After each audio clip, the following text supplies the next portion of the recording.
This show is much more than just waxing. It's a movement to empower women to heal and thrive, all while shedding guilt and shame along the way. Have you ever wondered what conversations unfold behind the closed doors of a wax room? Well, wonder no more. We are here to bring those intimate, exciting, and unconventional discussions to the big screen.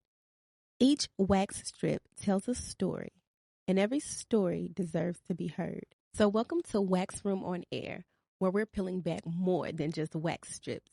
My name is Choc. I'm your host and coochie kind of. All right, it's time to catch up. I'm not going to say who you are because I'm going to tell the people on. I'm going to introduce you in a minute, but I ain't going to tell them right now. It's going to fuck up my introduction. So while we catching up, I got to tell you something. Yes, ma'am. Stop dating my fucking friends and family. I don't date at all.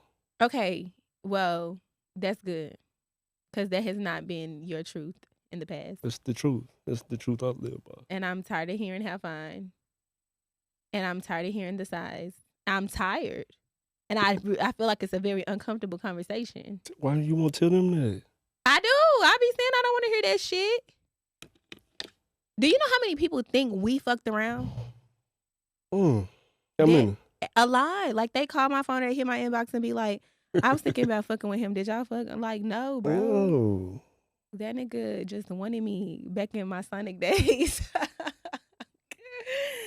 Nigga, Is that where we going today? did you not? You Is had that my where we going baby. today?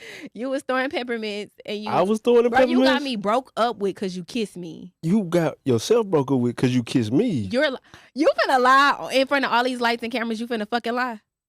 Who kissed who? You kissed. Tell me what we kissed at. Bro, you kissed me What we kissed at the fucking ice machine, bro. You At the threw ice them machine? peppermints. Yes, you threw them There wasn't even no peppermints. peppermints at the ice machine. Because So yes, it was. You threw them quit hoes. lying. You're fucking lying. You threw them hoes.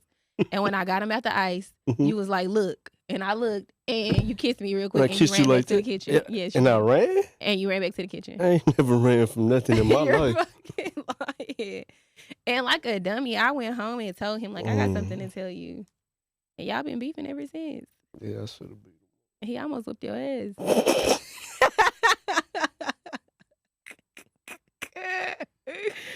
No, but for real. So you not dating no more? I love I don't that. date. I'm not actively dating.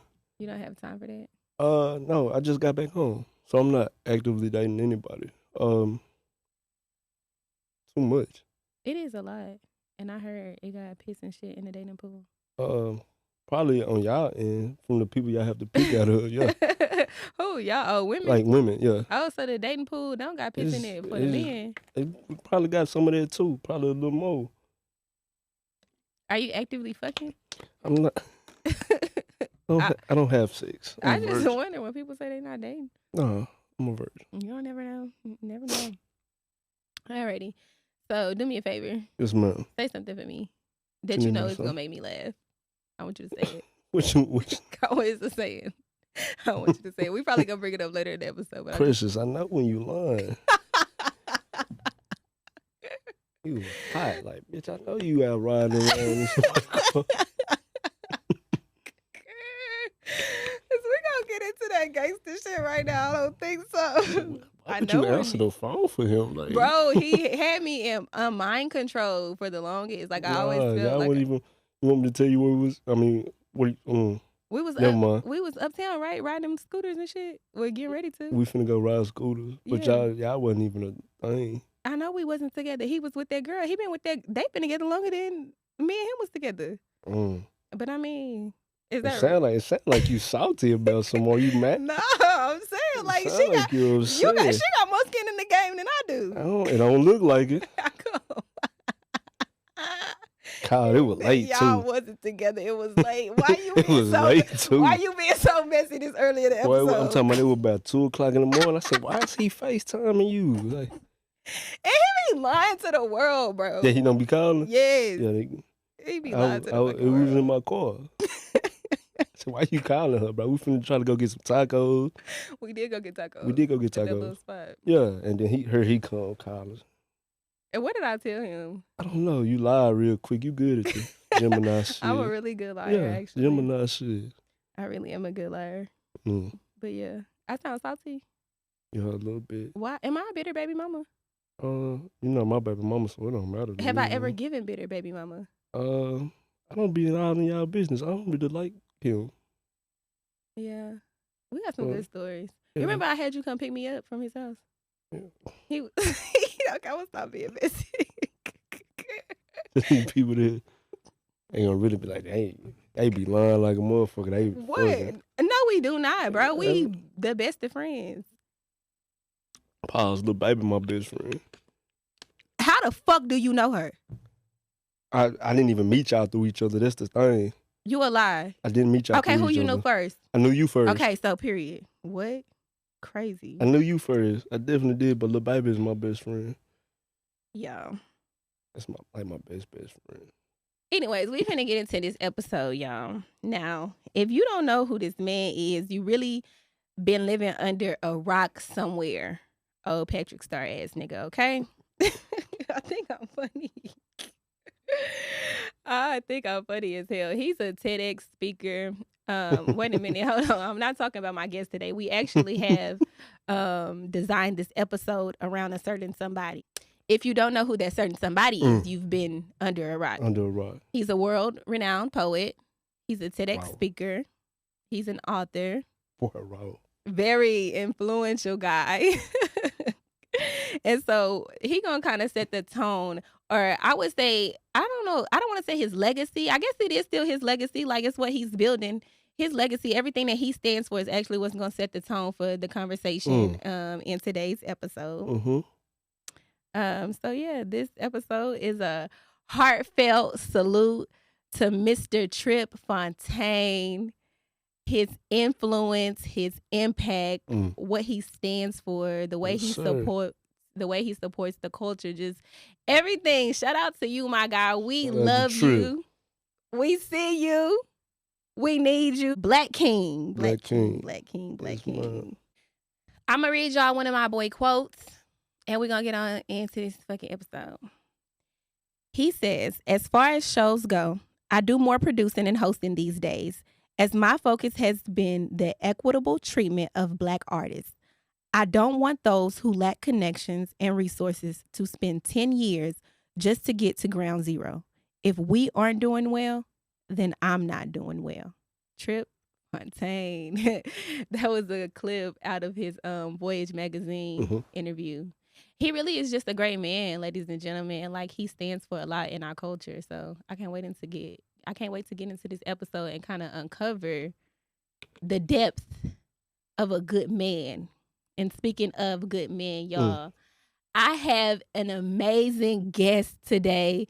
This is like a headache, a big brother, a father figure. If you know anything about me, you know my dad spent 24 years in prison, so I grew up without a father. And a lot of male guidance was needed. I spent a lot of time on the phone or getting advice from my male counterparts. And this guy is one of those who would always stand in when I got my little heart broke or when I was mad or when I needed anything. He was the friend that I could absolutely run to. Life came full circle when he brought a baby girl into this world, because he is just so protective, so loving, and always has been for me, my family. My grandmother loves him. He's just an all-around amazing, loving, protective father. Thank you, gorgeous. Man, stand-up human being. Biggest heart that I've ever seen in this world. Thank you. Mr. Charlton. What's good, player? You good? Yeah, I'm good. What you been up to? I'm doing well. Just being a daddy. How is daddy that? duty? Daddy duty cool.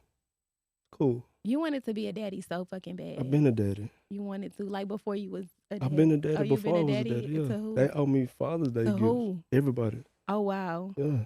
Literally and figuratively? Yeah. Like the daddy I was telling, like the big brother type daddy? Or Whatever daddy? However you want. Oh, Lord. Yeah. This man say he been a daddy. What is wrong with you? Wow, this is ghetto that you going off the Richter that fast. I didn't even go yet. Okay, so what did you, daddy, in what context? You just said both of them. You're wild, Mr. Charlton. My name is Choc. I will be your waxer today, okay? Yes, ma'am. This show is for naked conversations. So I will need you to get undressed. I ask that you remove all masks, armor, and leave all facades at the door. Yes, ma'am. With that being said, are you naked? What naked? Marcus Houston naked. Let's get into it. In the wax room, I always have to check the wax temperature before I get into the full-on wax just to make sure I'm not burning my clients. Yes, ma'am. What that translates to is basically a mental health check-in. I just want to see how you're doing, what you're doing, where your mind at. I'm okay right now. I'm cool. Everything peaceful. So the temperature is warm, balanced out. Yeah. I like to hear that. So, in the wax, have you ever had a wax before? No, ma'am, I have not. You need to come get a wax. You know, you just said them people be, yeah, we can do that. Them people be what? Nothing. What? I'm a waxer. You know how many men I wax? I can't fuck all my male clients. Oh, wow. Dude. I feel like that's what you was alluding to. That's not what I said. If I see your profile, I wax some of my family members. Don't go to jail. No, that's not sexual. It's a fucking service. Like, what? Anyways. So the lady had her little girl waxing people. Yeah, that was wild. That was wild. I think she meant well. Yeah, she wanted to pass the business down to her daughter type shit, but the baby should not have been waxing. I mean, low-key, I'm kind of scared to say it, but like my babies have been in the wax room, but they were little, like newborn. Don't tell them people that.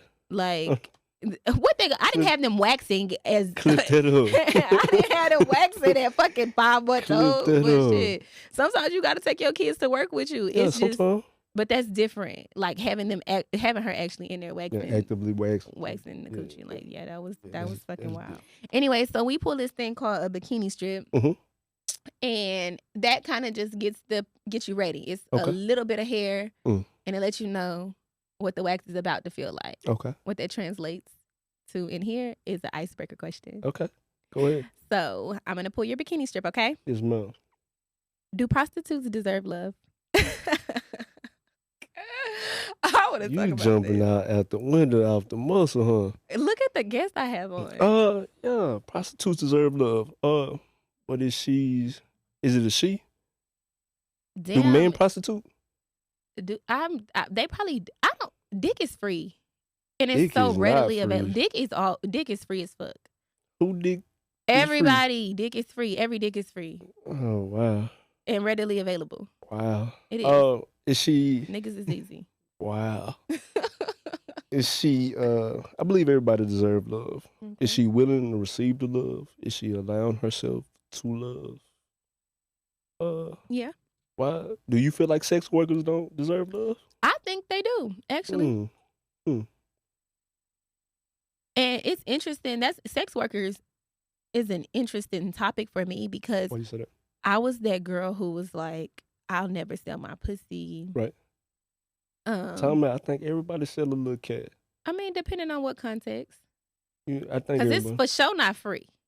I think everybody sells. I ain't selling this motherfucker, but it ain't free either, bitch.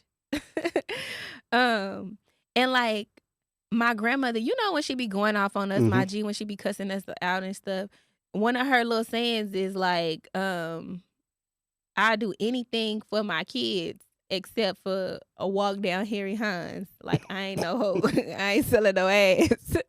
So I grew up on that, and it made me have a different outlook on sex workers. And then I became a waxer and started getting close to the human, the person. And then in the wax room, when they became comfortable, they would open up and say, hey, so I do this. Sex workers seem like a big umbrella because we can put prostitutes, OnlyFans, porn stars, strippers. Yep. So I feel like even what I do is a line of. You think so? Yeah, I get scrutinized heavily by certain religious communities and stuff for waxing a cat. Because the pussy boxes, because it's like you're pushing pussy, pushing pee. I'm literally pushing pee. Oh wow. Pushing pee. Yeah, I think they deserve love. I think so too. That stemmed from a status, and it was something along the lines of like y'all be prostituting and asking for love from the same page, and I'm like, the fuck, do prostitutes not deserve love? Like, I don't think they have a correlation to each other. Prostitution is just, to me, I would think it would just be you getting some money. mm-hmm. We not involved. Like our feelings aren't involved in the encounter. Right, it's transactional. Yeah, it's a transactional thing. You got some beautiful skin. Thank you. And your lips I've been juicy. working on they juicy. Is that what good men do? Like, yes, good men just like really take care of their hygiene for real. You are groomed as fuck. I've been like this since I was a little boy. You have. That is true. So I don't know if that's what good men do. Maybe not. I don't know. There's some trifling niggas out here who don't even wash their ass. So I do got some niggas that don't wash their ass. I'm just not one of them. I'm take a bath. Jump in the tub. But I guess a fuck nigga could be well kept and well groomed too. I don't know. But yeah, back to the whole little prostitution. It can be transactional. Interesting point, and then I'm gonna move on. Shout out to Samaya. If y'all have never listened to Not Just Another Sex podcast, y'all should really turn it on. It is heavy on the healing, the real life talk, just adulting, and it got a little bit of sex in there too. But there was an episode where her and her guest made a very interesting point, and I never thought about it like this. What was that? Sex workers create a safe space in a sense for girls who have been molested or like sexually abused, because I'm giving you the option. I'm giving you consent. And so think about it. If you have a man or you have a predator who is sexually deprived, or they crave it and they want it really bad, they're going to turn to sex workers. It creates a field of availability so that they don't have to go prey on little girls, and they don't have to sneak in the bedrooms and crawl on the floor at night. And I could really respect that. That really made me look at sex workers in a different light. Yeah, so I got a lot of respect there. I feel like they do deserve love. The next bikini strip I'm going to pull Let's on talk you about it. is silent treatment abuse. I think it depends on your partner. I think some people don't have the capacity to process an argument right then and there. So I might go off and be quiet, be silent. Then I can come back and we can talk about the conversation. To me, it just depends on your partner. I don't know if you're all right. Yeah, I gotta check and make sure shit. It just depends on your partner. I don't know if everybody like that. I know me, like, we get to arguing, I'm gonna get quiet. You gonna get the silent treatment for real. You'll be mad at me. What do you be hoping to get out of that? Then I just don't feel like, now I don't want to have the conversation. Like, if we're arguing like that to where we can't talk to each other like adults, I don't want to have a conversation. Because we should be able to talk. I'm not finna argue. I don't do no arguing with nobody. You've been saying that. That has been your saying for years. Because if we argue, yeah, then I want to, and that goes for everybody. Like, if we're arguing, then I want to fight. Like, if I'm doing that much talking, I want to fight. Ain't your hands registered? Are they still registered? My hands never been registered, man. Don't be telling them people that on this podcast. Oh. I'm just some like pretty boy Floyd. 130, 135. Are they really Floyd. Not? No, they really not. Don't be telling them people. I heard you could fight, bro. Like, that's what the word on the street is. Like, that nigga Charlton got them hands. He a boxer. I don't box. Quit fucking, don't fuck. If you don't want me to say it, let me know. Like, I don't box. Blink twice. Blink twice. So you really don't belong? I really don't box. I got homeboys that box in amateurs and stuff. No, I never box. So I never box. So how you so? It's been raw my whole life. Yeah. Hey. You ever fought a nigga over a female? If I ever fought somebody over a female, I don't think I've ever fought over a female. I might have fought over disrespect. Somebody being disrespectful. I don't think I've ever fought over a female. Quick intermission, y'all seen me just pour me my little wine. Charlton requested What did you request? Press A juice? little buzz down green juice. Because he said he on his Tripp Fontane Yeah, on my shit. Tripp Fontane. No, I don't do no drink. He don't do no drinking. just I a think that might bottle be a little of characteristic water. of a good man. No, But I'm gonna drink my wine. So though. do that mean you're not a good woman because you're drinking? No, but I do have nutritional goals, and one day I want to get there. Like when Tripp was doing his challenge, is that what you got it from? Mm-mm. Or you had been on that tip? No, I've been When he was doing his challenge, I caught the butt end of it. Like I caught when he did the spinner for the people who won. I don't even know what you're talking about. Oh, that's crazy. See, that goes to show like just how Mm-mm. authentic he is in his. That is such a good man. But so he did this cleanse like challenge where he was challenging people to drink pressed juice or like fresh fruits or whatever. Don't give me the line. I don't know the nutritional terms. So like me, I fast all the way into 12 afternoon, and I might eat watermelon. Then I might eat like at 5 o'clock one time. And I'm good. In the morning, I drink my water, drink my tea. I might drink a cold pressed juice. It just depends on how I'm feeling, but I've been on my workout shit. I love that. I'm trying to get sexy around, summertime coming. What's your goals for summertime? Why Goals you is trying to get sexy for summertime? I'm always trying to be sexy, I might just pop out somewhere and I want to look good in my clothes. Yeah. I heard that. I've been in the gym a little bit. I got to get this nutrition shit together, though. I guess I might get on my Tripp Fontane shit, too. Come on, let's get on it. Give me some of them raw juices. Give me sessions. Our next segment is called Waxing Session. This is where we get into the nitty gritty, the real conversation. When I start pulling the strips that hurt and get some ouch about you. In the wax room, when I tell my clients to butterfly for me, that essentially means open your legs very wide so that I can get all in your business and I can get every hair. The more I can see, the more hair I can get, right? Right. So that translates into you being open and letting me get all up in your business. So, Mr. Houston, I need you to butterfly for me. I'm butterflying. If I interviewed any of your exes, what would they say about you? They're going to tell you I'm a perfectionist. I'm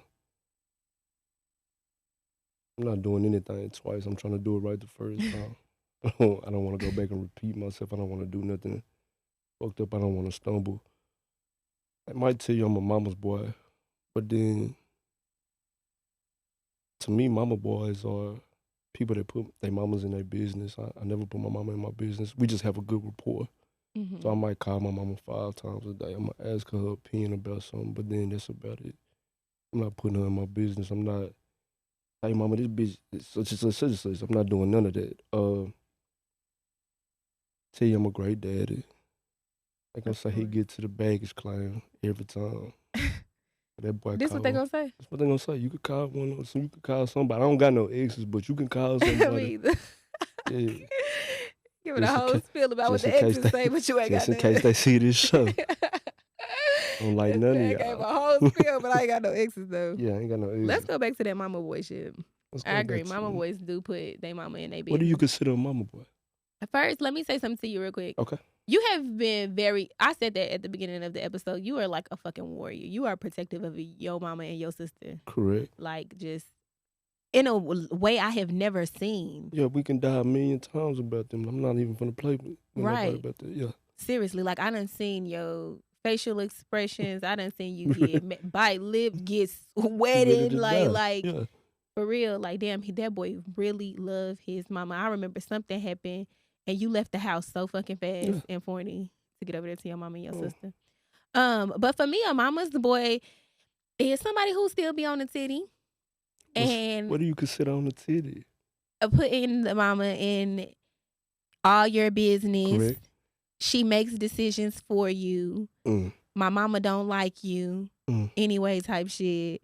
Like, you might could slide if my mama don't like you, if my sister don't like you. That's where we got an issue with. Really? My sister, my baby. My sister's name on my chest. That's my baby. That's my first baby. But does she ever not? She don't never really like. She's not the type of person that just won't dislike. That'll just dislike. It was one person she didn't like. I can recall. I don't think nobody liked her though. Yeah. Do I know her? Maybe. Do I like her? Probably not. Funky bitch. But yeah, mama's boys, I can't. I want somebody that's close to their mama Mm-hmm. and that like respect their mom or what have you. But like if your mama make all your decisions for you, if we have a baby and I'm gonna be parenting with your mother and not you, I ain't rocking with that shit. See, so where it get not confusing, but me and my mama damn near the same person. Like you can ask me a question and you can ask her a question, and me and my mama better not talk to each other. We'll answer the question damn near the same way. I think with women, I think y'all see y'all. I don't think y'all like men. When you get to a certain stage, like I can see myself doing that when I was younger, so I'm gonna try to guide him. Y'all don't do that. Y'all see yourself in other women and not as like men see them. Like you get what I'm saying? Are you saying like women like we don't mentor? Y'all don't the young mentor. Girls? Y'all don't mentor at all. Y'all it becomes a comparison thing, and then y'all get catty. And I can see that. Like men don't do that. Or at least I don't know any men that do that. Real men. Real men, they gonna mentor, they gonna check each other. Like, I'm checking my partners when they run. Like, say, bro, such and such. Like, we not on that type of time. Like, and women don't do that. It get real catty with y'all. It really do. I got something coming later in the episode that kind of endorses what you just said about you checking your partners. But I don't know. I disagree to a certain extent. With what part? Because that women are not mentors. But I also agree because you see a lot of women, like mothers, who are jealous of their daughters. Mm-hmm. You see that a lot. It's very prevalent. And also, like, just in the workplace, I've had that issue where, like, my supervisors, they're very catty. They dislike me because I'm younger or I'm vibrant or whatever the case is. It's, like, really never no real reason. Or even when I was dating homeboy, like, all these older women, like, y'all in y'all 30s and 40s, and y'all doing y'all best to make life miserable for me because of shallow shit when you really should be leading, guiding, and mentoring. For real. But when I was getting my hair done, shout out to you, Tracy. Thank you, girl. You came through real clutch. She came through real clutch for me the other day because this episode almost didn't happen because I'm not getting on here if my hair not done. You gonna do me like that? Look, I ain't gonna get into the shit, but yeah, it wasn't gonna be my fault. It's kind of your fault. No, it wasn't gonna be my fault. I gotta be. Tracy, was it Tracy's fault? No, it wasn't Tracy's fault. Tracy, ain't this shit big? I can't just show up here in my looking like a fucking you chicken look beautiful. head. Oh, thank you. You look beautiful. Shout out to you, Tracy. We love you, girl. We love you, Tracy. We love you, Tracy. Damn, you made me lose my train of thought. Oh, so when Tracy was doing my hair, there was a young girl there present, and me and Tracy was giving her game. Like, we was telling her what to do in life, like guiding her, because it's very important that you do, like you said, pour into these younger girls. You should pour into younger people. And I never knew so many people had problems like mama issues, like so many females until I got older. Oh yeah. And then you start like trying to get to know people, and people go, "Why you talking? You talk to your mama all day? Like, that's my mama, bro. Like, she been with me 32 years, bro. Like, you think I'm gonna stop talking to my mama because you came around? Like, nah, bro. Like, we not on that type of time. I love that. We should be able to coexist. My mama, and that's one thing about my people. They not gonna ever get out of pocket. They're not gonna get in my business. They're not gonna get out of pocket. They're not gonna jump in and they don't do none of that. Like, so why do you have an issue with me speaking to my mother? Probably because they're not, like you said, they're not close to their parents. And that's why I don't talk to people that's not close to their parents. I don't know, because you had a deep regard for me and Kel. Like, you always been there for us, and we don't have the best relationship with our mother. Yeah, but I think that's different. I think that's different. I don't think that's, because we wasn't talking to each other, trying to get to know each other in that way. A relationship, that do make a difference. Yeah. Like, if you got to live with somebody with that type of trauma, that's something that you have to subscribe to. Yeah, you make it hard. Y'all have kids together now. Yeah, your kids not getting hugs from their mama. Or I'm not getting the I love yous from my mama, and that's I don't know how they feel. Yeah, my mama loved me. My dad and them love me. You know what I'm saying? So I don't have no issues like that. I think that's a very beautiful thing. And I want my sons, like, that's my goal for real. Like, outside of any dream I've ever had, my biggest dream, like, when I close my eyes, is that they know that I love them. Yeah. And, like, when they are adults and you grown men, like, I want them to know mama love them. And I want to have a relationship with my children. This is something else that I learned on Samara's podcast. She was like, if your children still want to be around you when they're an adult, you did a good job. It's the same thing I say about grandparents. You see a lot of people that's not close with their grandparents, and grandparents get old and then wonder why, like, ain't nobody coming to visit. Like, nah, bro, like, you didn't even fuck with us till we got to be 18. Like, what are we talking about? You know what I'm saying? We're not talking about nothing. My life as a mother looks very different from my two boys because one of them has an active father. Yeah, and he gonna be like, he gonna be there every step of the way. He's not gonna miss a beat at all. And then that comes with its fair share of disadvantages, cons, just like anything in life. And then I have one who has a completely absent father. And so I just have found, like, parenting them is a lot different. Like, me and Kaden, we kind of bumping heads right now. What? To be honest, he took that breakup really hard. Yeah. Dude walked out. He didn't have a conversation with him. After the breakup, he kind of kept in contact. Like, I kept telling Kaden, stop talking to him from a mother's standpoint, because I knew that he had moved on with his life and he was with another person and he was playing stepdaddy and doing his thing over there. Yeah. Right. And they also have a biological child. So that's his family. He essentially discarded the family he had with us. Yeah. And of course I can't tell Kaden that. Of course he don't know, and I don't even want him to know that. Right now, he'll eventually be able to put that shit together. I listen to a lot of J. Cole music, and J. Cole be speaking on that shit a lot about how his mama thought it were things that she probably didn't think that he knew, like her drinking or being heartbroken and stuff like that. But he really was picking up on all of that shit. Right.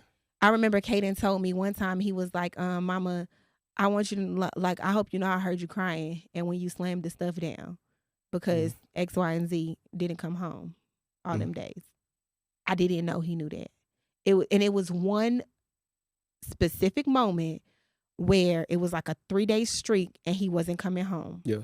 And so I'm like trying to figure out, like, what the fuck like, what's going on? What are we doing? Do I leave? Do I stay? Because for one, we always had a rule that we didn't really have curfews, but be in the house by midnight. If you go to the bar and do your thing, relationship, right? If you go with your girls and be in the house by midnight, right? So he started pushing at midnight. Midnight became 1. Midnight became 1:30, and then it started turning into overnight. And I had a new baby at the time, and so by like day 3 of this, I know you ain't talking about JJ Fish. Why you call that man? Yo, ain't got so. I think that's gonna be his nickname. I don't know. I gotta figure out a nickname because I know he's gonna be brought up on this goddamn podcast quite a bit. He call that man. He do not look like JJ Fish. If y'all people see him, no, y'all would never see him. I don't have no exes. But that is fucking funny. JJ Fish might be his nickname. Everybody either say the tall nigga with the beard. Everybody say that. That nigga is tall. That tall nigga with the beard. Got 6'8". That nigga tall. That nigga is 6'8". Tall in the bitch. I don't want no smoke, bro. He ain't no bitch either. I swear he is not no bitch at all. I done seen that nigga go off on some people, and I just be like, fuck, if a nigga was this tall, but see me, I ain't no bitch either. He got like this little, he got a bird chest. He a little bit in there. So he got this little dent in his chest, and my forehead fit in that hole perfectly. So when we be beefed out, my forehead be right in the dent in his chest. I don't give a fuck who you talking to. But in any event, tall nigga with the beard, JJ Fish, yes, that is who was not coming home at night. And so I got so mad one night. I was like frustrated. Just like, is it over? Like, what the fuck do I do? Because this is a rule and you're breaking it. This is before I was like well versed on boundaries. Yeah, I didn't have the capacity, nor was I healed enough to realize he had crossed the boundary and it was time for me to make a decision. Yeah. I turned to emotion instead of logic, and I took our picture and I just screamed and I slammed it and it broke like on the fireplace. And the kids were way in a room on the other side, and it was nighttime. Mind you, he wasn't coming home at night. So I didn't think that Kaden had heard that, but he did. And so I say all of that to say that experience kind of traumatized him. Not the breaking of the thing, even though that did have some, because we didn't argue a lot in front of him or fight a lot in front of the kids. So he didn't see that kind of trauma, which is why he brought up that one situation. You, as a young man, you don't never want to see your mama crying, because now I feel like I got to jump in and protect my mama. Got to do all this. See, my mama hard-bodied. Finna play with her like that. Like, you ain't I ain't no hard-bodied. Yeah, you will, but she just, nah, you not soft. She just different. I'm soft. She just different. She finna check you. Wherever you at, you could be in front of your sisters. To this day, if I had to live that moment over again, I still wouldn't know what to do. I'm learning to kind of heal. That's kind of the point of this podcast, is to heal on camera and kind of learn when I talk to my guests and like through conversation and stuff. I don't know how I would have responded again. Like I said, I don't know what I should have done. I don't know. I couldn't even tell you, because I probably, And still, like, and I think that's what it was in that moment. It was the rage of like, is he cheating? Where is he at? What is he doing? Come home. You have a family. I think those things, I don't think you can worry about if somebody cheating or not. I got to a point now where, like, say, I'm cool. Like, if you cheat, like, I feel like I'm a gift. So, like, you can fuck up if you want to and let me be gone, like. Because they gonna love me over here. Like, you fuck up if you want to and let me disappear and wander off and make me feel like you don't love me. Like, I know I'm a blessing. Fuck up if you want to. Fuck up if you want to. Make me disappear and wander off if you motherfucking. I might fuck around and heal in this bitch. I know I'm a blessing. Like, but you gotta come on with it. So I think I knew all of that. I don't know. I just wasn't ready to. I had my heart set on that shit. It had to work. But regardless, the separation, it fucked him up really bad. And so he kept reaching out. And I kept telling him stop, just to protect his heart. Right. And we kind of had a wedge in between our relationship, because he would like sometimes burst out crying and be like, you won't let me talk to him, and like he loves me and things of that nature or whatever. And it's like, not that I won't let you talk to him. It's just not best. He got a whole other family. Like, I'm pretty sure the other party is not allowing for him to be a part. Ain't nobody allow you not to talk to nobody. It's like, if we had a baby together, like, am I gonna say fuck my baby because fuck you? Like, nah, what kind of person would I be? I mean, that was the ending decision as to why he didn't play a part in Mari's life. Because if you go on and move on with somebody else and they not okay with you being a part of Mari's life, then if that's my child and that's, man, no, can't nobody make you not talk to your kids. If you don't want to talk to your kids, that's just you not being a man and not want to talk to your kids. Can't nobody tell you not to talk to your kids. Can't nobody not make you talk to your child. No, that's crazy. I don't care what kind of relationship it was. Like, if me and my child not talking, then that's just between us. And I don't even want you to jump in and chime in and throw your 2 cents in on what I should do with me and my child. For me, and maybe I was just ready to like be done with it and like just to heal, because the shit hurts so bad. I give people a lot of grace and a lot of understanding, and like, hey, I'm not that person that like, oh, you're not gonna fuck with me, like you're not gonna play with me. No, I'm the bitch that people play with, and they try me, and they get away with it. Essentially, they kind of get away with it. You will never get away with it from God. Yeah. God gonna handle you, right? But I don't ever get my personal revenge and get back. But I understood his position. Did it hurt? It hurts still every day. Like, Mari still haven't forgot about him. Like, if he pull up one of these old phones and he see a picture of him, or he see a guy with a beard that's tall, then he gonna say daddy, or he'll ask where his daddy at, or if he can go to his daddy house. So like, he was like, he wasn't even one when we broke up. So it's like, even like, that's triggering and traumatizing in a sense. But he did not have an obligation to Amari biologically. Okay. So And I think that's my first time ever telling the world just found out. Okay. My world just found out because that was kind of one of his tactics. He ran to Facebook and was like, I only got one son. But the whole time, even when I was pregnant, you knew for a fact what this shit was. And you made the decision to be there not only for Amari, but for Kaden. Right. One of his first times meeting Kaden, he promised Kaden a house in the backyard. Right. So it's like you made these your obligations. You did. I did not ask you. Right. You did that on your own. So back to Amari, like, no, you don't have the biological obligation, but as a man, you did step up and you wanted to adopt him. You said you was going to adopt him. His name was on the birth certificate at first, actually. It was like that deep of a situation, and then for you to draw out. See, that's kind of shaky to call on that one, because, like, no, you shouldn't play with people's kids. Mm-hmm. And if we made vows to each other about, I'm gonna do this and I'm gonna do that with you and him, and I already know these things, then I don't think you should back out of that. But niggas change their mind every day. And so it's the same thing I would tell my little sister, like, you always gotta have your shit in order because niggas change their mind every day. So, and I respect that. And it's the truth too. He got the right to change his mind. Is it fucked up? Yes. Did it cause a lot of collateral damage? I mean, that's the whole topic. Like, why me and Kaden's relationship, a part of me and Kaden's relationship is so strained because he don't see why I have made the choices that I made and telling him not to talk to that person or contact that person or whatever the case may be. And just to protect him, like just his last birthday, they talked days leading up to his birthday. He asked him to come to a football game or what have you. And then he fucked around and didn't even call him on his birthday. Like, Kaden's birthday is September 8th. They got messages from at least September 6th talking about Kaden's birthday. How old is Kaden now? He'll be 10 this year, so he was 9. He didn't call him for his 9th birthday. And that broke him the fuck down. And that's part of the reason why I'm telling him, stop contacting this man.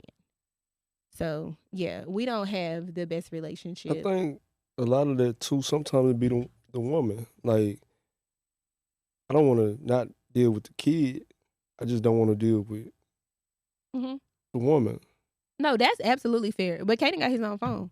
And see, So that's when another Kaden old thing. enough to talk, you can talk to Kaden by himself. You don't have to go through you to talk to Kaden. When we split, he this is him. This is nobody asking him. He made it a big deal about the children and him wanting to be in the children's life, especially Amari. He delivered Mari into this world with his bare fucking hands. So he made it like he wanted to still be in their lives. He told G and he told my daddy, I will deal with y'all when it comes to the boys. I bought them Christmas gifts. I'll drop the Christmas gifts off when I come back from Arkansas. You think they ever got that phone call? Yeah,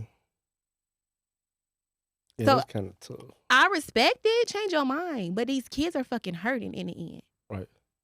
So that's a big chunk. Like, that's mentally and emotionally, that's what fucked the oldest one up.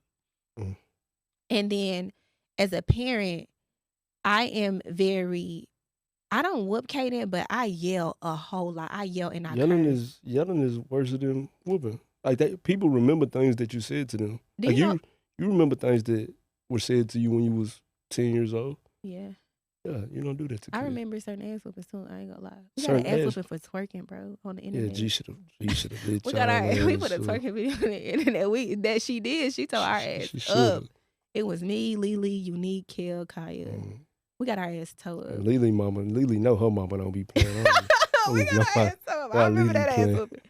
But actually, so Kaden's dad talked to me a lot about yelling. Yeah. And again, it's my alternative to whooping. And also, my child is a picker. Like, if he's sitting here tapping his, I'll say, Kaden, stop. And he trying to see how far he can go. Yeah, and they'd be like, if you don't stop. Even then, I don't think, like, I'll whoop, but I'm talking to you. I'm letting you express yourself because I let Emery express herself. So I get in our level, and we talk, like, what you got going on, man? Like, chill, bro. Like, we got stuff we got to do, and everybody play a role in the family, so I'm not finna do all the yelling. I don't even want to hear myself yell. I don't even want to be bothered with myself sometimes. I know she don't want to hear me yell and hear me scream, and And I'm only using that if I absolutely have to yell. I don't want to yell at my child for no reason. I don't want you to feel like this is acceptable for somebody to yell at you. Mm-hmm. Cause I want you to check that every time. Like set your boundaries early. Check that every time. We're not gonna play like this. And then ain't no little boys in our families. All girls. So yeah, you gotta be strong. You gotta be not tough, but you gotta be on point. Emotionally, Yeah, in control. in control of yourself. I lack emotional control for a very long time. Oh, you said that? Because I would revert to screaming and crying and cursing, even with the whole fireplace incident.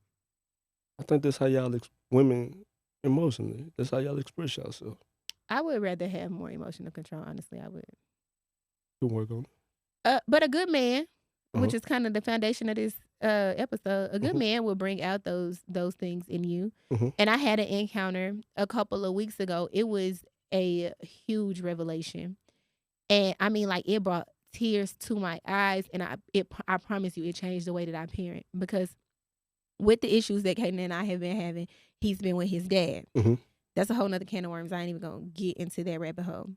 And so me and this guy, we had an interaction, and I yelled at him because he was irritating me on purpose. Like, I told him stop doing what he was doing, and then he continued. And I was actually working on the outline for your show. And when I work, I'm working for real. Correct. And I'm dead in this, and I also have a timeline associated with this, so it's a lot of anxiety. And you steady over here poking with me, so I ended up screaming at him, and he was like, "Don't you ever talk to me like that again." Boundaries. We're not gonna yell at each other. I don't believe in arguing with a soul on this earth, man. What are we arguing for? And I'm damn not so. I'm so not gonna argue with a female. Like, I'm not finna yell. I'm not finna. Okay. He was not having that shit. He was like, "Don't you ever raise your voice at me again. We are 2 grown adults. I'm grown. We can talk this out. I understand I'm irritating you, and you're trying to get your podcast shit together, and I respect that. And I'm sorry. I'm man enough to apologize, but you would never raise your voice at me again." Did you raise your voice again? You just gonna pick and do it and see if you could get away with it? No, because let me tell you what happened after that. He went into this whole spiel, and he said, "My precious baby, listen, you got to understand." He said what? "My precious baby, listen." That's what he said. He said, "My precious baby, listen, you got to understand, I'm a man. And so you cannot talk to me like that because you belittle me. You belittle my authority. You belittle my leadership. Imagine how you feel when people yell at you." And in that moment, I was like, fuck. When I'm yelling at my kid, this is how they feel. Like, when in the times where a man has yelled at me or somebody has yelled at me, that is how I'm making my child feel every single time that I yell. And then he went deeper, and he was like, "You don't hear nothing. All you hear and see is the person yelling and screaming at you." And so responding to argue and not listen. Like, you hear me, but you're not listening to what I'm saying. You're responding to argue. Exactly. Yeah. That was his whole point. So so essentially you don't even get anything out of the yelling, because I didn't hear nothing you said. You steady screaming at him, "Put the fucking broom up. Stop doing what..." He not hearing none of that. All he hearing is octaves grow louder and louder and louder, and you making him feel little. And he was like, "You raising boys. You got to understand that there is a certain way that you're going to have to talk to a man." And he said, "My mama yelling at me, that shit never worked. When I would come in the house, and when she would come home from work and we ain't thawed the meat out or we ain't washed the dishes and she got to yelling, that shit did not make us move faster. No. But when she said, 'I'm disappointed in you because I asked you to put that meat on the counter and you didn't,' that struck something in his heart. And he was like, disappointment gonna take you way further than yelling." Yeah, but don't be manipulative. No, I will say that he genuinely wasn't being manipulative. Like, to get me, you saying like... I'm talking about with the kids, like, oh, okay, using the puppy dog eyes and you disappointed me. Like, we don't want to do that either. We don't want to create that kind of space. Right. Balance. Balance. Balance. Absolute balance. But I see what he was saying. It's better. You're gonna get a better response from a man Yeah. by showing disappointment than you will by showing anger and yelling. Yeah. So I'm learning. I'm growing as a mother, as a parent. But like I was saying earlier, like shit, I want my sons to call me, and I want them to want to come kick it with me. I didn't finish my point earlier when I was talking about I listen to J. Cole music, and I hear how he was recognizing the hurt in his mom from all of the men, you know, or I don't even know if it was multiple men or one man who really hurt her. He got a part in the song where he was like, I ain't mad at that nigga, but if a plane crashed and it only killed his lame ass, I'll be glad it's that nigga. Right. Talking about his stepdaddy. And I can't help but to feel like one day my children will be able to identify with that part of the song. But it just goes to show like how bad her choice, his mom's, J. Cole's mom's choice, you know, in men or to dealing with the situation affected him as a man. And that man loved his mama. Baby, he loved him some K. If you know anything about the fucking GOAT, he loved him some K, okay? But he was still affected. You know, he still hurt when she hurt.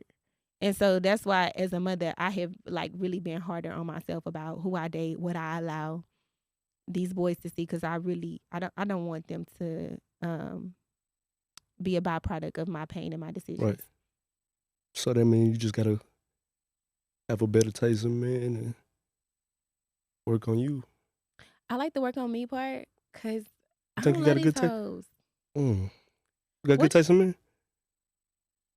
No.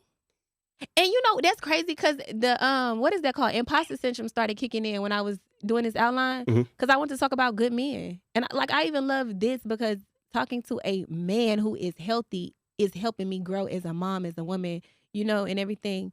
But I'm like, damn, do you have the space to talk about what a good man is? Because your track record ain't too fucking clean. I always talk about good men. You can talk about what you think a good man is. Yeah, hopefully. You know what? I want to raise good men. I played in one of my lowest moments this last year. I played to God, like, if I can't find a good man, let me raise them. And that's simple now, but like when I told God, I was like crying on the bathroom floor, like screaming. Yeah, that's stand up. Because so that was a little deep butterfly session. I got one more butterfly question to ask you, Mr. Goodman. Have you ever betrayed a woman's trust? I'm more than sure somebody that'll say I have. I don't think I do nothing fucked up to nobody though. That's the thing. Like when you hold people accountable, like people don't like being held accountable for things. And I'm one of them people like, hey, Charlton, can you do this for me? I'm gonna pretend like it's me that asked for these things to be done. People don't like that. People don't like when you check in on them. I'm checking, like we come together. We checking everything. Like people don't like that. I think that's one of the things that'll turn them off. Yeah, like it don't that's not really betrayal. Like it's maybe like them not getting what they want out of you, but you can't say he betrayed you. I guess but people start flipping shit when you. I was just gonna say that. Yeah. If you like set a boundary, a rule, or an expectation, and then she doesn't abide, or y'all are not in alignment. Let's say that because I don't want to make it seem like somebody over somebody. Yeah. Y'all not in alignment, and then you choose to go your separate way. It could be painted like you betrayed. Yeah, that could be. But people are weird. Like people are fucking weird. They weird. So I mean, I'm more than sure somebody out here that'll be like, he a hoe ass nigga. He did this hoe ass shit. But to me, I can't recall anything. I've always did everything stand up to me, and I'm more than sure it's a bunch of people that'll vouch for that. But I never did anything fucked up to nobody. Yeah, your face card clean. Or what I consider fucked up. Your name is clean. Yeah, I don't do those things. So have you ever cheated? I don't cheat. I haven't even been in a relationship. You don't have this. Why y'all see? Can you look at camera one? I've never been in a relationship. Is what you wanted me to say? Why would you lie to them people like that? Who have I been in a relationship with? Say the letter. Don't say no name, man. I don't even know her. Oh, Ian. Nah, we weren't in a relationship. Y'all wasn't in a relationship? Yeah, we kind of was. Why you fucking with me, dog? We kind of was. So you really have never cheated? I don't cheat. I'd rather break up with you before I cheat on you. Well, what I'm gonna cheat for? That's news, cause they say all men cheat. I couldn't All believe boys it, cheat. Elite. Black men don't cheat. Black men don't cheat. I need you to go. Here we go with this shit. What? I'm talking about black men don't cheat. Black men don't cheat. So where was we at? Yeah, black men don't cheat. Black men don't cheat. Black men absolutely fucking do cheat. But let me tell y'all again, because we paying homage to Tripp in this episode. He says something in his interview. What did he say? He says that he is ethically non-monogamous. Mm. And I fuck with that, for real. I fuck with that. At least he being honest. You being honest. Like, and so, like, if I'm telling you I don't want a relationship, because y'all be trying to manipulate, bro. Like, I'm telling you off the top, I don't want a relationship. Like, if we cool doing this, then let's be cool doing this. You thinking you gonna change my mind? Yeah. So do you feel like I'm like, Absolutely and then y'all right. start feeling like people in the wrong, like, nah, I set my boundaries. I told you what I wanted to do. You agreed to these things. Now you trying to change my mind. Am I fucked up or is you the fucked up person? She is. She fucked up. You can't get in here and you can't change the rules in the middle of the fucking game. Okay. We set the rules. We're going to abide by these rules. We're going to play by these rules. Oh. And you are right. A lot of women go into it thinking like, once he get this pussy, or once I do this, or once I do that, I'm going to have him and I'm going to get what I want out of him. That man said he is ethically non-monogamous. So shit, you're not going to change that. And I think it's manipulative and it's malice in a sense to even want to change somebody. Because you'd be a mad motherfucker if you told him, okay, well, I would never get a BBL. I don't believe in that. I'm not laying on the table. I want to go to the gym and I'm going to love my body, my natural body. And then he'd be like, all right, bitch, I want you to get a BBL. So I'm going to act like I like your natural body, but I'm going to... You'll feel like he fucked up for that. Yeah, I'm going to force you. I'm going to change you. I'm going to change your fucking mind. I don't think it's bad not to try to change people. It just depending on what you're trying to change. Like, I'm not trying to change you as a person. I'm not trying to change your morals or anything you believe in. I might see something that I want to add to that I feel like it'll help you out in the long run. Right. But as far as change you, no, I don't want to change you. Right. I think that's a characteristic of a good-ass man. Speaking of, it's time to get into the lip strips. So, for you, Mr. Houston, it's going to be a ball strip. But the lip strip and the ball strip are the same things. We're just talking about different sexes, right? When I pull the lip strip or the ball strip for men, that's the one that's going to get the highest scream. That motherfucker hurts. It is like a rip from your soul. So, that translates into just real questions in the wax room and wax room on air. That's going to kind of like maybe the meat and potatoes of our conversation, even though I will tell you, like, this shit been deep since we started. But anyways, I'm going to go ahead and pull your ball strip. Okay. I'm ready. This going to test your fucking gangster. And don't lie to me. Been a gangster since I was little. Are you a good man? You can take a minute to think about that shit before you answer. It's going to sound banal, but of course I'm a good man. I'm not being hubris or nothing like that. I feel like I got good qualities that's indicative to my greatness. Like, I don't feel like I do nothing fucked up to nobody. I always stand up. I'm a great father. Emotionally, financially. I'm here to guide her. I'm a great brother, great role model for my peers. I'm a great son. I don't gatekeep information. Feel like I'm great. You really are a stand-up fucking guy. I think I'm stand-up. Like, I'm not just saying it because I'm just pulling shit out of my head, but I really think I'm stand-up. Like, and that's not even being hubris or nothing like that, but like I feel like I'm one of them ones. Like what Kanye say, it's 1,000 users on the one of me. Yeah. Nah, I agree with that 110%. So I mean, like I said earlier, I feel like I'm a blessing, and that's with relationships, friendships. Yeah, I don't think nobody that I know of would say anything fucked up about me. I feel like I'm a great man. You're right, and it's definitely only one of you. And that is a testament to like my direct experience with you, because mind you, I done called you in some very vulnerable moments, and you had the opportunity to take full advantage, and you ain't never crossed that line. And also, on top of never crossing that line, I always get the advice, like the real, true advice on what to do with that situation.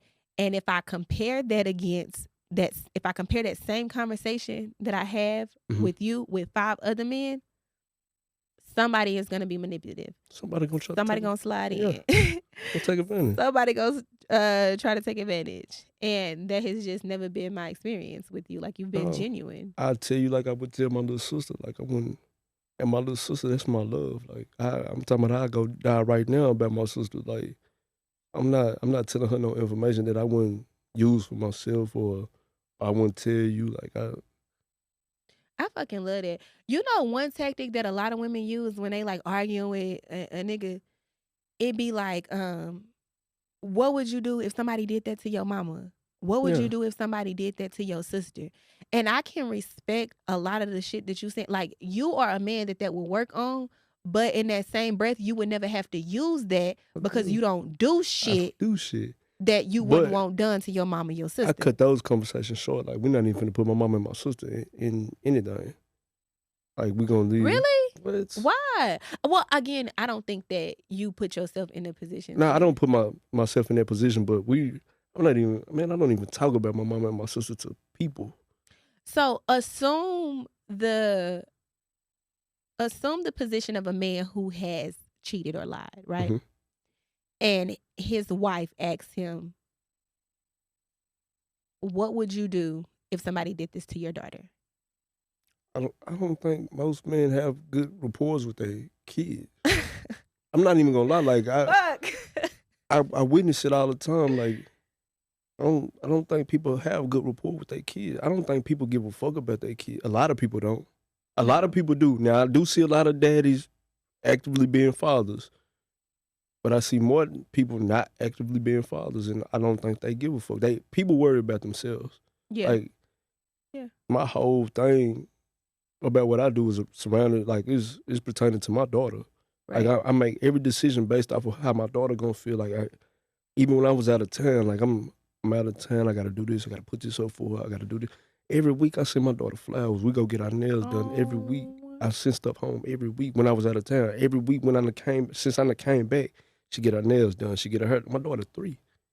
I love that. We said at the nail place, I'm talking about, and she get her nails done. She gonna pick them off, whatever. We're gonna go back and do it next week. Dad, I need some flowers. Oh. I'm talking about sending flowers. Man, come on, man. People don't do that with their kids. Where did that come from? Was your dad an active father? My biological dad is incarcerated. My step pops, he is an active father, but I think this is just me. It's just in you. I think this is just me. And I know how I feel about my daughter. Like, I know how I feel about myself. I know what kind of man I want her to perceive me as. I know how I feel about my daughter. Like, right. I love my, like, I'm telling you, I died today about my daughter. I know for a fact. I think you're right too. Most men don't give a fuck about. Well, I don't want to say most men, because y'all gonna eat my ass up in the comments. I don't think a lot of men give a fuck. A lot of people, parents, because mothers are involved in this too. Yeah. A lot of people don't give a fuck about their children. Mm-mm. And I feel like I'm a product of that in a sense, because even with my daddy being incarcerated, like, yes, he was young and he made, bonehead decisions as a teenager, but at the end of the day, those were still decisions that he needed to make for his teenage self. It's a lot of situations that I did not put myself in off the simple fact that I was a mother. All that running to South Padre Island and Biloxi, Mississippi when that shit was cool and motherfuckers was popping off and fighting at Park Avenue. I didn't put myself in those situations because I had Caden. Yeah, well, you got to think your daddy and my daddy about the same age. I mean, I can kind of understand it in a sense. Mm-hmm. But I mean, even being incarcerated, like my daddy and I always reached out. Same. My daddy and I always reached out. My daddy and I always sent stuff. Daddy put us on Angel Tree. My daddy. Yeah. Okay. You know what I'm Give saying? me some damn Angel Tree babies. So you know, we some fucking Angel Tree babies. The Angel Tree gives some good ass gifts too. I guess it depends on who doing your Angel Tree. Oh damn, you didn't get no good gifts. I got a basketball. I still got one of them balls that you pump the air in. I still got it. I'll fight about my basketball. My daddy got me from the Angel Tree. Fuck, don't get me emotional. I got a football. I got a lot of things from the Angel Tree. But yeah, that's a good point. My daddy did his thing from the fucking pen. So I don't think my daddy, and even for my daddy, go hard. My whole family go hard about my daughter though. My whole entire family. I ain't never seen my whole family come together like that and do everything that they do for my child. So shit, you be setting the tone. Me and Alexis talked about that on our episode too, like how my daddy did what he was supposed to do. Right. From the pen. But that's another thing. I'm learning to give my parents grace because they were very young as parents. And then on the other spectrum of that, like with my mom, same thing that I was saying about J. Cole's mom. Like my mom was hurt. My daddy leaving truly fucking tore her apart.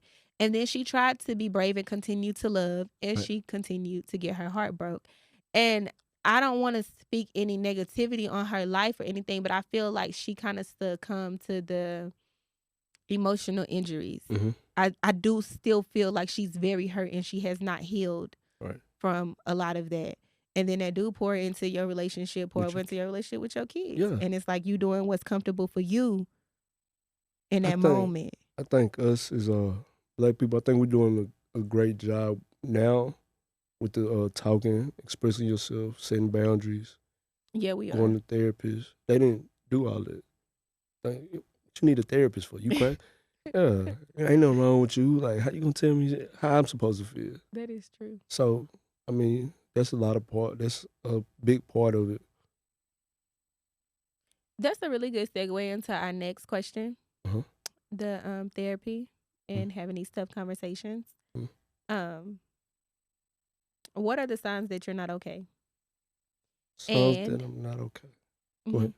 What are the signs that you're not okay? And what are your coping mechanisms? I don't know, cause I don't really talk too much. Like, I might not answer the phone for a few days. I like being by myself, so yeah. Signs that I'm not okay. It's not regular signs that other people would consider signs. Like, I sit in the dark all day. I don't watch TV, read all day. I don't think I really have no signs that I'm not okay. But you do those things when you I just do those things when I'm okay. I might not feel like answering the phone. I got 3 phones. Are you? Why do you got 3 phones? Man, Kevin you're asking the wrong questions on this podcast. No, I can ask any question I want on this podcast, and I want to know why the fuck you got 3 phones. I just get busy. I can't talk though. I got hella phones over there too. Yeah, I just get busy sometimes. I was gonna ask you something about these. Oh, so you really have never been in a relationship for real? Not an adult relationship. Damn, that's crazy. Because that's kind of where that question was geared to. Like, how would your partner basically be able to pick up on when you're not okay? When you're not okay? Because as a woman, I really want to know, like, the next relationship that I get in, how do I know that he's mentally unwell or? Well, me, I'm transparent, so I'm gonna speak my mind. So you will know if something fucked up with me, because I'm gonna tell you it's fucked up. I want my heart I'm like my mama. Like, I got a lot of my mama ways, like, to where I'm gonna express myself.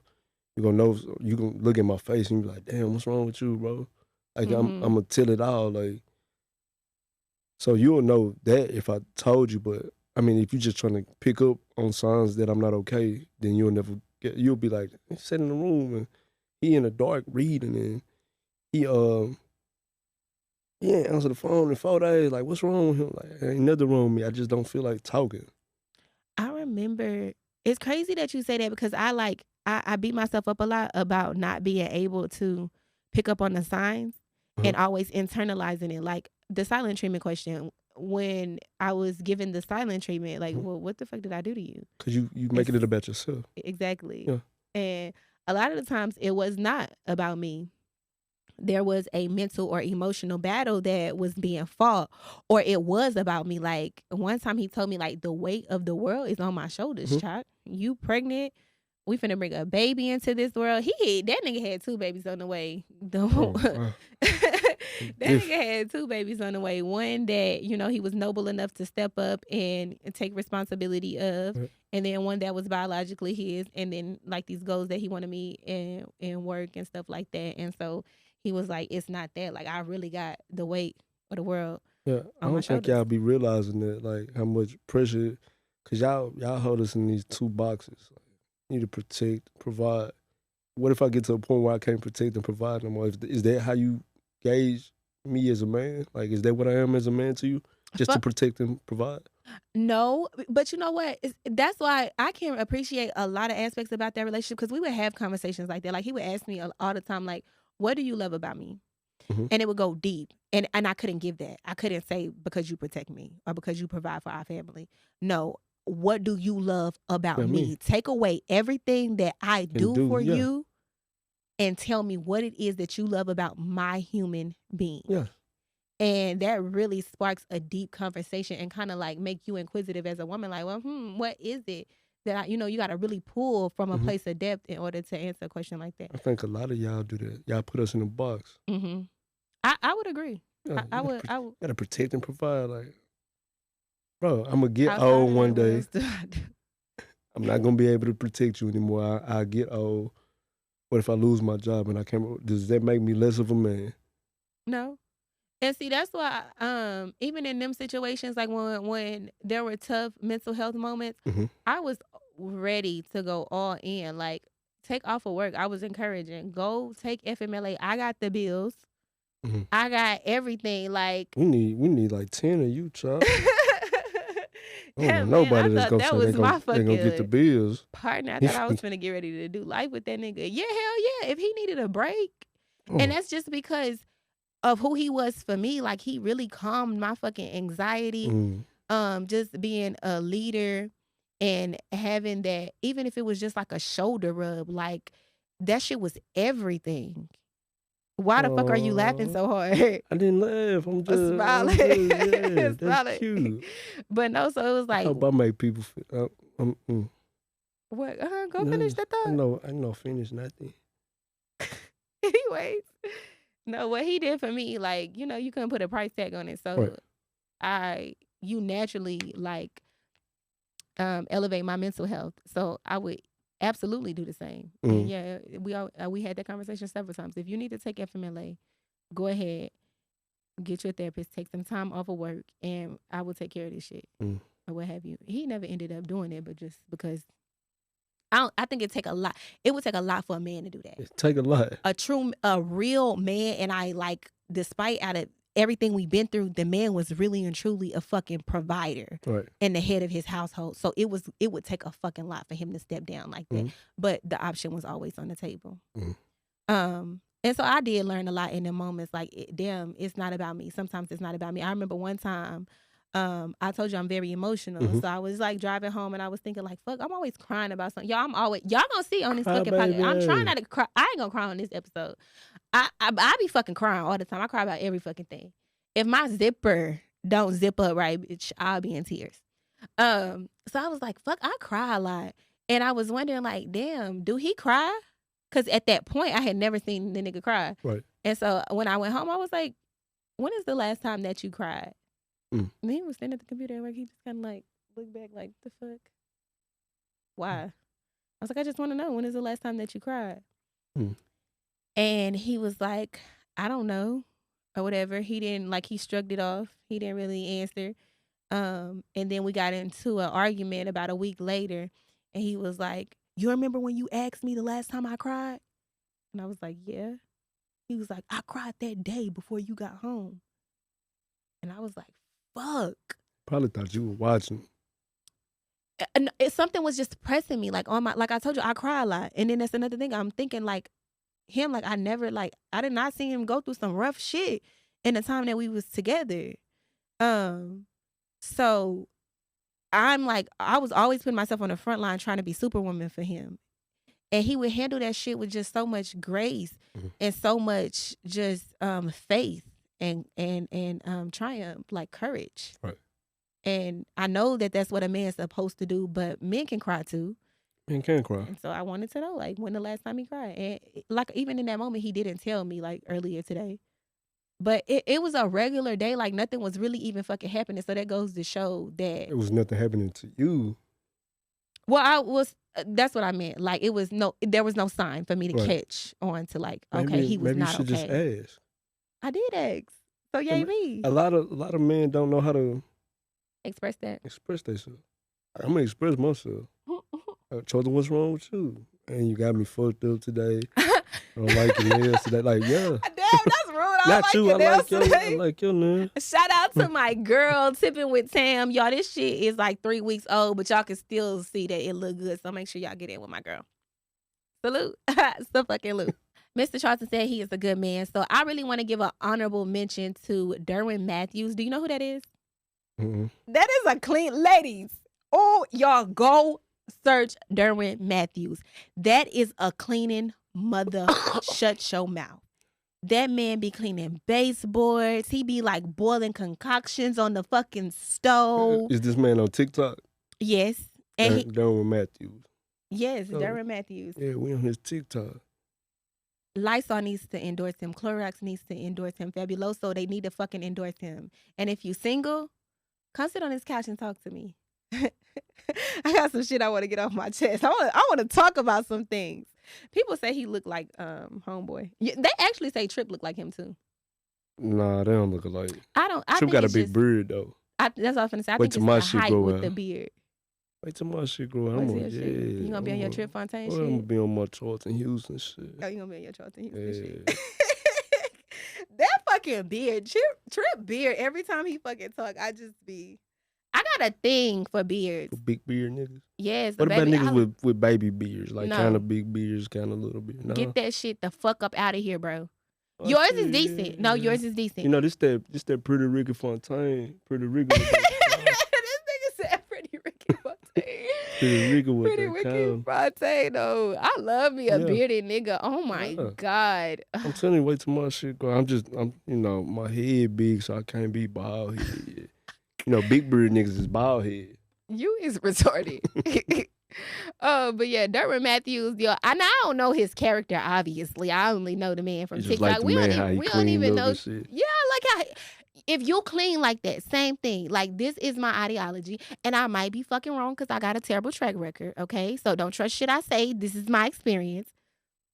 But when I think of men like yourself, like Derwin, like Tripp, who groom themselves really well, who be in the gym, who, you know, are making sure that they're getting a nutritional value out of their food. You said that you fast. Mm-hmm. Oh, I wanted to go deep in that too.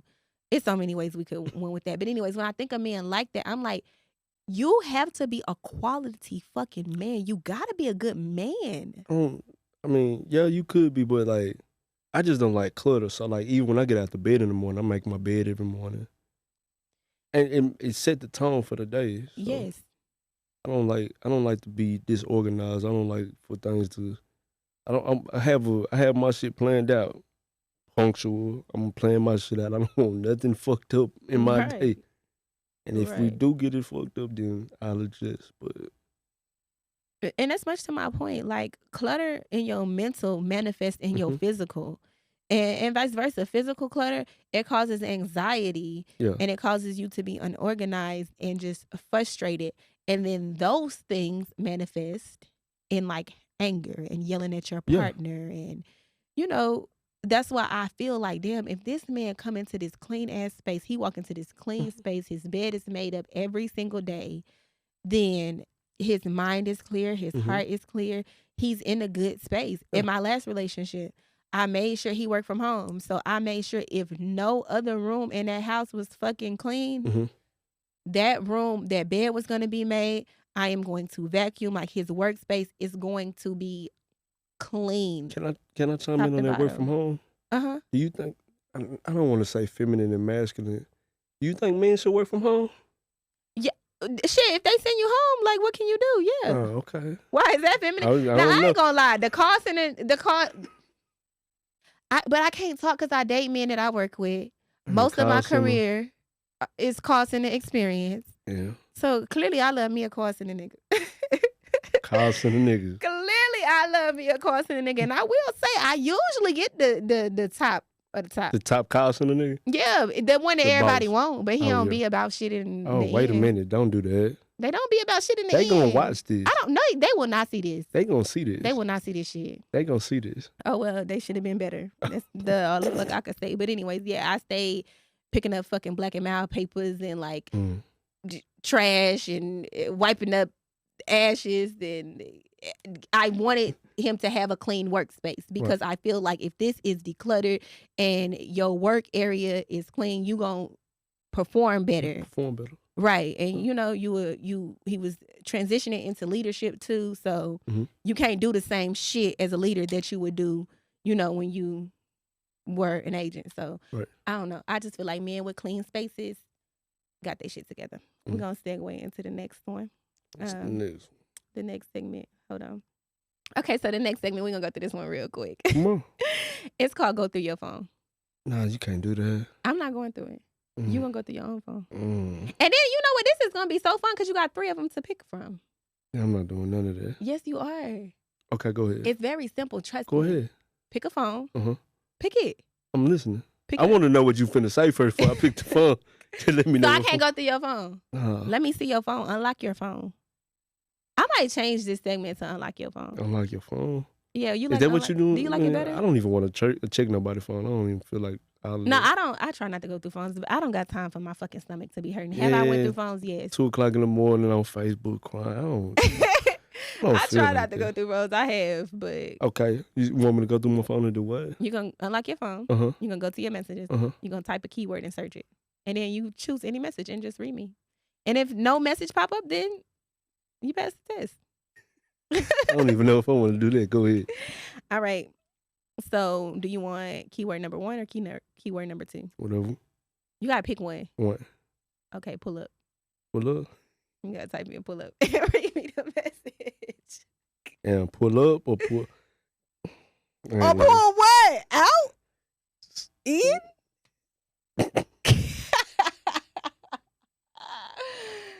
I don't even know if I want to read this. Man, come on. They out of pocket. Y'all be texting me some out of pocket shit. I don't think y'all should text me these things before I gotta come on this lady's show.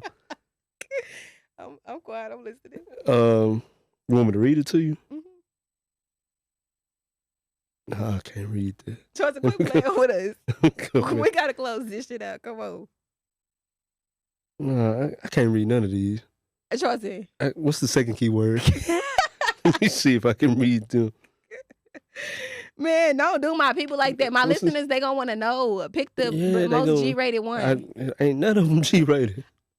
Can you, what's the second keyword? Nigga start sweating and shit. Don't tell a nigga to unlock his phone. Charlton, read the fucking message. What's the second keyword?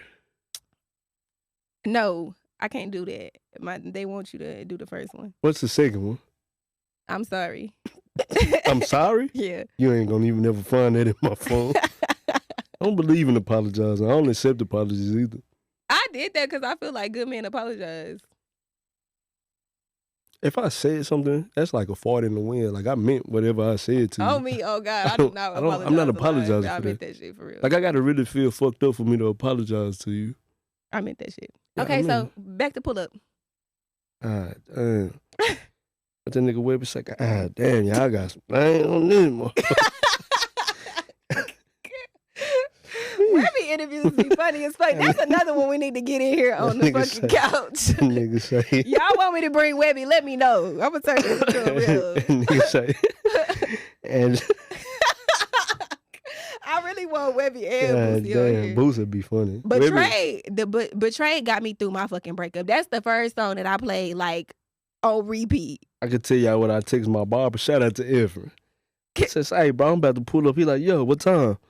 And yeah, you said the most G-rated one. That's about the G-rated is just gonna get in this phone. Bro, fuck you, Charlton. Cause these The next cause y'all segment, be out of pocket texting me just nasty stuff. I'm a Christian. it be you. It don't be. It be me. It be you. What? So segment is called "Don't Let Justin LaBoy Get You Fucked Up." Who's Justin LaBoy? You don't know who Justin LaBoy is? You know who Justin LaBoy is. He is like the creator of all of them crazy ass memes. I know who Super Ray is. You know who Justin LaBoy is on Instagram. Ain't no fucking way you don't know who Justin LaBoy is. What's a meme that he got on there? Did I show one of them? No. So anyways, let me tell y'all the segment. That's a Lady London lyric. Shout out to you. I love you. But basically she's saying don't let the memes that Justin LaBoy posts get in your head and get you fucked up. You know? Don't let it make you big-headed. So in this segment, I just take a meme, sometimes that you posted or shared on social media. Sometimes they just relate to the episode. Yeah, you need to follow him. He out of line. He's definitely out of line. It might be some shit. But anyways, this meme is not from Justin LaBoy. It's a Facebook status from Cody off Lamont. And it says, if you a deadbeat dad, you can't be my homie. Oh. You already snaked the person that needed you the most. Yeah. That's for real. Like I'm telling you, we as grown men, I have conversations with my peers, my partners, and we check each other. Like I'm open to you checking me, constructive criticism. But if you're not a good daddy, I don't even trust you. That's like cheating on your barber. Damn. Yeah. If ladies, if your man cheat on his barber, he gonna cheat on you, bitch. He gonna cheat on you. If a nigga don't take care of his kids, he don't fuck with his kids. I'm not fucking with him. Hey, since you opened up that can of worms, let me ask you a question. Yeah. Bro, if that nigga cheat on his barber, since we talking about barbers, is it fucked up for a woman to date her ex nigga barber? Oh. You must hate him. Cause why do you want to? Like when a nigga pull up at the barbershop and I see my old bitch with my nigga that cut my hair and I'm talking about crispy, no C cups, high table, vertical bars on point, got my waves. I'm talking about big spinning. Why would you do that? That's like fucking a nigga daddy. That's the equivalent. Like you don't. I think that's the ultimate revenge. Say for instance, a nigga daddy was never in his life, right? So I got an ex. His daddy was never in his life. I go fuck his daddy and his daddy be a part of my life. I don't think that would matter. His daddy wouldn't have been alive. But it would hurt his feelings. That ain't no get back. I don't think that's get back. But that barber shit, that's vicious. That's what kind of evil? That's evil. So our next segment is called Let Me See It. In the wax room, my clients always ask, let me see it when you get done, chat. Because they be wanting to go use that thing. So basically, this is our sex segment. Ooh. This meme was shared by Zoe the Goat. Shout out to my cousin, Big Zoe. His comment was depends on who doing it. The actual status says sucking somebody dick while they fuck. Whoa, hold on. Excuse me. We'll get demonetized. No, I'm not. This is my podcast. I'm gonna have to edit it on YouTube. You gonna have to edit it. Sucking somebody dick while they sleep is crazy. Fucking creep. That's some creep shit. That's creep shit? Yeah, why you want to? Because I want it. So if I eat your cat while you sleep, it's not creep shit? No, be my guest. Let's get this shit started. I always told my baby, if I'm too tired, you got permission. This is my permission to take it. If I'm ever too tired, take it, please. I love you. I want you inside of me all the time. I don't think I suggest that because, like, if you too tired, then that means you didn't wash your ass good. And baby, this. Do y'all see this pussy box? There we go. Do y'all see this motherfucking pussy box? Hey, what's in there? This Tell us about what's always in there. in check. We got the Sweet Cooch wash. That's a vaginal wash. You know, real sudsy. Get you all nice and clean. Got a little tingle to it. This is panty dope. It's an oil. It also has a healing antibody in it. So it can clear up small infections like BV, yeast, things of that nature. Then we got the suppositories. These motherfuckers are my favorite. Yeah. They're going to cleanse you out. They're going to take care of any odor or any unfresh. But what? They make you horny. Ooh, so hoes make so I guess if you sleep and you order one of the, what you call it again? Pussy box? Little pussy box, yeah. So if you got a little pussy box and you want as long as she got the pussy box on her shelf. As long as I got permission and she got a pussy box. And then the last one is a turmeric scrub. Oh yeah, For the dark spots on your legs. Yeah. Yeah. But yeah, I definitely like, and I would absolutely. I'm finna untie them drawers of them pajamas. And Untie their drawers. Yeah. What kind of drawers they got on? I mean, not the drawers, the shorts, the basketball shorts. I'm gonna untie the basketball shorts. You probably like niggas that wear them plaid boxers from Walmart. You like niggas that wear plaid boxers? No, that nigga that wear plaid boxers, bro. Yeah, give me that in the middle of the night while you sleep. Yeah, Calvin Klein drawers. Calvin Klein, Louis Vuitton belt. Yeah. Flashy ass nigga boy. All right. Our next segment is called Trauma Dump. This is where they write in and they basically ask for my advice or your advice. It's an opportunity for them to trauma dump because we do a lot of trauma dumping in the wax room. That's good. We tell all each other business. I be oversharing. If you got wax by me, I probably done told you some shit. Boy. I be oversharing. So I'm going to go ahead and read this and we going to wrap this up. Let's wrap it up. She says, hey, Choc, she says, hey, Choc, I had a situation that ruined me fucking with other women. Met a girl on Facebook dating and things escalated quickly. If you know, you know. Now, one thing about me, I'm going to do a little smell check and she did not pass at all. That shit was so stank, it made me sick. It singed my nose hairs. This is wild. Well, you ain't nobody cat off of Facebook dating. Whoever wrote that. I made up an excuse and left without saying anything. She texted me a few days later and asked why I haven't been back. I told her ass the truth. Your pussy was stinking. She gonna fucking say, I would have hopped in the shower if you had just said something to me. I didn't know bitches needed to be told. This motherfucker is funny. I didn't know bitches needed to be told to bathe at this big age. And she still hit me up to this day. How would you respond? I think a lot of females don't know how to bathe. Like, I had a whole argument with some old bitches about getting pregnant while you ovulating. Like, that's the only way you could get pregnant. Right. Like, no, you can't. I wasn't ovulating when I got pregnant. Like, you old 50-year-old bitch. How you don't know how your coochie working? Like, so it's a lot of, and then like, damn, we need education on ovulation and pregnancy. What the fuck? These motherfuckers in their 50s. Y'all hear that? We're gonna have to talk to sis. If you ovulate and you can get pregnant, that's the only fucking time of the month that you can get pregnant. Okay. So, I think y'all don't even need y'all coochie till y'all get a certain age. Like, oh, I agree. Sex is orgasms and shit. Like that shit I was doing at 17. Yeah. What? Yeah, that ain't shit. I got that boy back then. Yeah. I heard I've been scared to turn 30. And because I feel like it's old. And mind you, I date older men. So every time they was fucking with another woman, she was like in her 30s and I would be like 22, like you old ass bitch. Yeah. And now 30 finna kick down my motherfucking dope.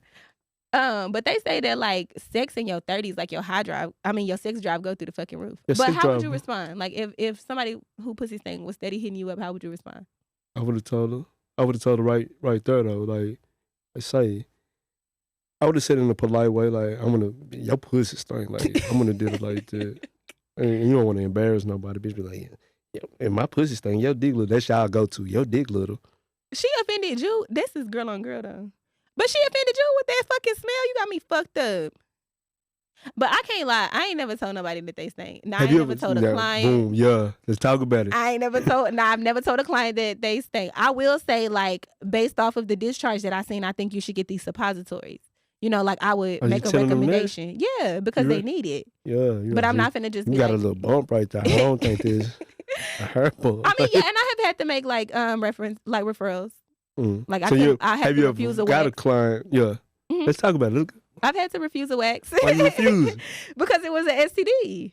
Oh yeah, and your wax, yeah. And I can't fuck around. Like you got to go to the doctor and see about that. And you ain't never got a stinker cat in your. Hell yeah, I get them all the time. I get shit. I get blood. I get cum, semen. That might be not. Bitch laughing, just her nigga come all out the pussy. Like, bitch, you different. Fuck, why would you get nutted in before you came and got wet? Shit. Yeah, they don't be wiping. I was gonna say that earlier when you said women don't bathe correctly. I didn't say all women don't. Well, my bad. Talking about for bitches be on here mad. Like, he said I don't wash my pussy. Some women don't bathe correctly. Okay, let me correct that. Cause you cannot bathe the smell out of your pussy. You can't. No. You have to use things like this pussy box to help aid because there is something wrong. There is a imbalance. Okay. And soap is gonna 9 times out of 10 fuck it up even more. So you can't. This ain't about bathing incorrectly. She has some shit going on if you offensive like that. Yeah. And so honestly, I would tell her. I don't have the guts to tell nobody they pussy stink. If y'all got advice, give me advice on how to tell somebody that they pussy stink. I'm just gonna recommend the pussy box, fam. For real, I swear. I recommend the pussy box too. Cause I had that shit happen to me. We need to buy these. Time out. You what? I had that experience. You had what experience? Use my fingers and smell check on somebody you was trying to. Y'all didn't know I be living double lives. Oh wow! She gonna watch this and she gonna be like, I hope not. I hope she watch it. I don't talk to her. I hope you watch it. No. You so fucking bad. After that was my last encounter. I do not fuck around. Yeah, see, I don't think it's all their fault though, cause y'all have some dirty ass niggas. Niggas don't even wash their fingers and wash their hands. That is a good man. A good man. His nails gonna be clean, ladies. He gonna be fucking clean. If he on his Tripp Fontane shit, that nigga nails is gonna be. I bet you Tripp Fontane. I bet you right now he ain't got no dirt up under his nails. And on the mom, look at that. Now the stain on me like a big tux on. Okay, Mr. Houston. All right. Mr. Houston. All right. So our next segment is called Ouch Bomb. This is basically our healing advice. In my wax room, I put on a balm at the end of the wax that helps heal the skin because it has been through some trauma. And it also allows my clients to go have sex if they want to. It protects the pores. But it's mostly a healing agent. Oh, so Ouch Bomb, what'd you say? Oh, go ahead. Ouch Bomb is our healing advice segment. And this meme says, a man in your corner gonna hit way different than just the nigga in your bed. Of course. We different when we love you. That is true. I think I spoke to that earlier. Yeah, I love you. Having a man in your corner. For you. Yes. They gonna be fucking rooting for you. Yeah. They gonna take all the way I'm stand off up every time. Yeah. I'm gonna go to bed every time. It just depends on what kind of situation y'all got going on. Like, is that the situation you want? Like, y'all just want to fuck on each other and leave it at that? Because that's fine too. But still, you're not getting a lot of substance. It's cool if that's y'all agreement, but you're not getting a lot of substance. If that's y'all agreement, it's not a robbery.